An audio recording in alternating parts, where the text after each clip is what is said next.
Welcome to एसन classes. This is Neha Khurana. So guys, आज का हमारा टॉपिक है क्लास 7 की सिविक्स, जिसमें मैं आपसे लेसन 4 तक डिस्कस कर चुकी हूँ और आज का लेसन है लेसन नंबर 5, औरतों ने बदली दुनिया। इस पूरी वीडियो में आपको जो है औरतों के बारे में पता चलेगा, कैसे आज उनका स्थान है आज हमारे भारत में, जनगणना के अनुसार उनका कहाँ पर स्थान है, महिला आंदोलन कैसे कैसे चले, कैसे कैसे प्रगति हुई। तो ये सब आज आपको इस वीडियो में देखने को मिलेगा। वीडियो को लास्ट में आप लाइक शेयर एंड सब्सक्राइब ज़रूर करके जाइएगा। तो चलिए गाइज, आज की वीडियो हम शुरू करते हैं और मैं आपको ये कहना चाहूँगी कि जल्दी से जल्दी मैं कोशिश करूँगी क्लास 7 की जो सिविक्स है मैं आपको कंप्लीट करवा दूँ, क्योंकि जो संविधान है जो हमारे क्लास 8 में मेन है, हमने वो ही स्टार्ट करना है। बहुत ज़्यादा इंपॉर्टेंट टॉपिक है, तो जल्दी से जल्दी कोशिश रहेगी कि मेरी की क्लास 7 की सिविक्स आपको जल्दी जल्दी कवर करवा दूँ, तो बैक टू बैक ही जो वीडियो आपको प्रोवाइड कर दी जाएंगी। तो चलिए गाइज, वीडियो शुरू करते हैं। भारत में 83.6% जो महिलाएं हैं गाइस, वो खेती में काम करती हैं।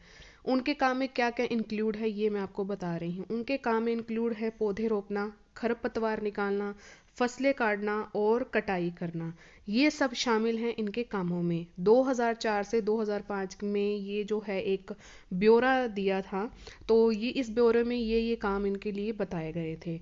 अनेक लोग रूढ़िवादी धारणाओं में विश्वास करते हैं, इसलिए बहुत सी लड़कियों को डॉक्टर या इंजीनियरिंग बनने के लिए अध्ययन करने और प्रशिक्षण देने के लिए वे कभी भी सहयोग उनको नहीं मिल पाता जो लड़कों को मिलता है।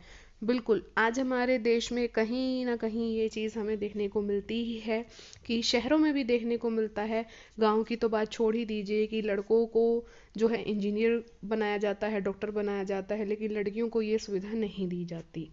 अतीत में लिखना और पढ़ना कुछ लोग ही जानते हैं, अधिकांश बच्चे वही काम सीखते थे जो उनके परिवार में होता था, जैसे कि खेती। अगर कोई किसी के पिता हैं वो खेती बाड़ी करते हैं तो बच्चा भी वही करेगा। उनके बुजुर्ग जो करते थे, यानी उनके दादाजी भी करते थे, तो ये जो है एक पीढ़ी दर पीढ़ी जो है चलता आता है। लड़कियों की स्थिति और भी खराब थी, क्योंकि उनकी अक्षर तक सीखने की भी अनुमति नहीं थी। पहले की जो लेडीज थी गाइज, वो इतनी पढ़ी लिखी नहीं थी, तो ये कहीं ना कहीं जो है ये चीज़ हमें आज भी देखने को मिलती है। इसमें जो है एनसीईआरटी में 2-3 नाम दिए गए हैं कि इन्होंने जो है शिक्षा के रूप में, शिक्षा के स्वरूप में बदलने को इन्होंने सराहना दी है, उनकी कोशिश की है कि उनको बदला जाए। तो ये कुछ नाम हैं, ये नाम आप याद रखिएगा। सबसे पहला नाम है राम सुंदरी देवी जी।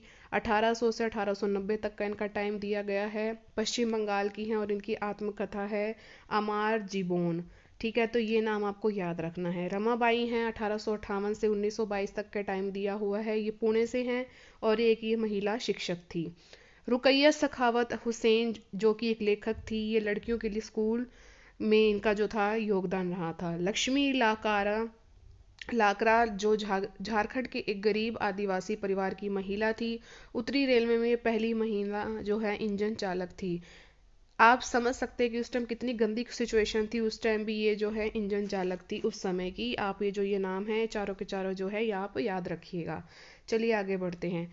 अब गाइज यहाँ पर बात हो रही है जनगणना की, कि भारत में हर वर्ष जो है हर 10 वर्ष में जनगणना होती है, जिसमें क्या होता है गाइज, इसमें पूरे देश की गणना की जाती है, गिनती की जाती है। इसमें भारत में रहने वालों के बारे में हमें विस्तृत जानकारी हमें मिलती है। जैसे उसमें हम क्या क्या जान सकते हैं जनगणना में, उनकी आयु के बारे में, वो कितने साक्षर हैं, उनकी पढ़ाई के बारे में, उनका व्यवसाय क्या है, काम क्या है। तो ये सब कुछ हम उस जनगणना में जान सकते हैं। 1961 की जनगणना में बताए गए हैं गाइस कि जो पुरुष थे वो 40% शिक्षित थे और महिला जो थी वो 15% थी। 2001 की जनगणना में थोड़ा सा बदलाव हमें देखने को मिला, जिसमें पुरुष हुए 76% और शिक्षित महिला रही थी 54। तो ये जो आंकड़ा है ये आपको याद रखना है। वर्ष 2001 की जनगणना से पता चलता है कि दलित, आदिवासी और मुस्लिम लड़कियों की प्राथमिक शिक्षा भी पूरी नहीं होने की संभावना जो थी अधिक होती है। ये 2001 में ही हमें ये पता लग गया था। अब नहीं हुई है तो इसके कुछ ना कुछ कारण होंगे, तो कारण अब हम जानने की कोशिश करते हैं। कि ग्रामीण या गरीब क्षेत्रों में उचित स्कूल और शिक्षक का नहीं होना सबसे पहला कारण है। स्कूल घर के पास नहीं होता था, ये दूसरा कारण हो गया। और पढ़ाई का खर्चा नहीं उठा पाना, उनकी आर्थिक स्थिति इतनी अच्छी नहीं थी कि जिससे वो पढ़ाई को पूरा कर सके। अब हमारा जो नेक्स्ट टॉपिक है गाइस, वो है महिला आंदोलन। कैसे कैसे आंदोलन चलाए गए महिलाओं के द्वारा कि उनको जो है स्थान मिल सके हमारे हमारे देश में। अब महिलाओं और लड़कियों के पढ़ने का और स्कूल जाने का अधिकार उनको मिल गया था। अन्य क्षेत्रों में जैसे कि कानूनी सुधार, हिंसा और स्वास्थ्य आदि महिलाओं की स्थिति से जो है इनकी स्थिति बेहतर हुई थी। कुछ ना कुछ आंदोलनों से जो है महिलाओं की स्थिति कुछ ना कुछ अच्छी होती जा रही थी। औरतों ने जो गाइस व्यक्तिगत स्तर पर और आपस में मिलकर इन परिवर्तनों के लिए संघर्ष किया है। व्यक्तिगत स्तर पर कैसे? परिवार में रहकर अपने हस्बैंड के साथ उन्होंने जो है अपना जो परिवर्तन लाने की सोची है, आपस में मिलकर यानी कि आंदोलन लगा लीजिए, तरह तरह की औरतें सामने मिलेंगी, तो इस तरह जो है कि परिवर्तन उनको देखने को मिले हैं। इन संघर्षों को महिला आंदोलन कहा जाता है। कई पुरुष भी महिला आंदोलन का समर्थन करते हैं। कुछ ना कुछ ऐसे पुरुष भी हैं जो इन महिलाओं को कहीं ना कहीं सपोर्ट करते हैं। चलिए नेक्स्ट पेज की ओर बढ़ते हैं। घर के अंदर भी कुछ ना कुछ ऐसा होता रहता है। घर के अंदर भी शारीरिक और मानसिक हिंसा भोग रही औरतों को कानूनी सुरक्षा दिलाने के लिए 2006 में एक कानून बना था। इस पे क्या था कि कार्य के स्थान या शैक्षणिक संस्थानों में महिलाओं को यौन उत्पीड़न से बचाने के लिए सर्वोच्च न्यायालय ने 1997 में ही दिशा निर्देश दे दिए थे। कई ऐसे जो हैं हमारे शैक्षिक जो हैं संस्थान हैं, वहाँ पर क्या होता है, वहाँ पर जो महिलाओं का शोषण होता है, ठीक है, तो उनको रोकने के लिए ही ये जो है आंदोलन चलाए गए थे। ऐसे ऐसे बनाए गए थे कि सुरक्षा दिलाने के लिए कानून भी बनाया गया कि जिससे कि हमारी जो लेडीज़ हैं उनको कहीं ना कहीं सहयोग मिले, वो मतलब उस सिचुएशन से बाहर निकल सके, उनको क्या कर सके, उनको अच्छे से अच्छे सजा दे सके जो उनके साथ ये सब गलत कार्य करते हैं। नेक्स्ट है हमारा औरतों के अधिकारों के संबंध में समाज में जागरूकता बनाना भी महिला आंदोलन का प्रमुख कार्य है। बिल्कुल महिला आंदोलन ये नहीं है कि सिर्फ और सिर्फ अपनी जो झड़प के लिए ही आगे आएंगी, वो चाहती है कि हर तरह तरीके से स्टार्टिंग में ही औरतों को कुछ ना कुछ जो उनके अधिकार है कुछ ना कुछ उनको दिए जाएं, और जिससे समाज में जो है एक अच्छी धारणा बने, समाज में जागरूकता बढ़े। तो ये सब और सब कार्य जो है महिला आंदोलन करते हैं। गीतों, नुक्कड़ नाटकों व जिन जनसभाओं के माध्यम से वे अपने संदेश लोगों के पास पहुंचाती है।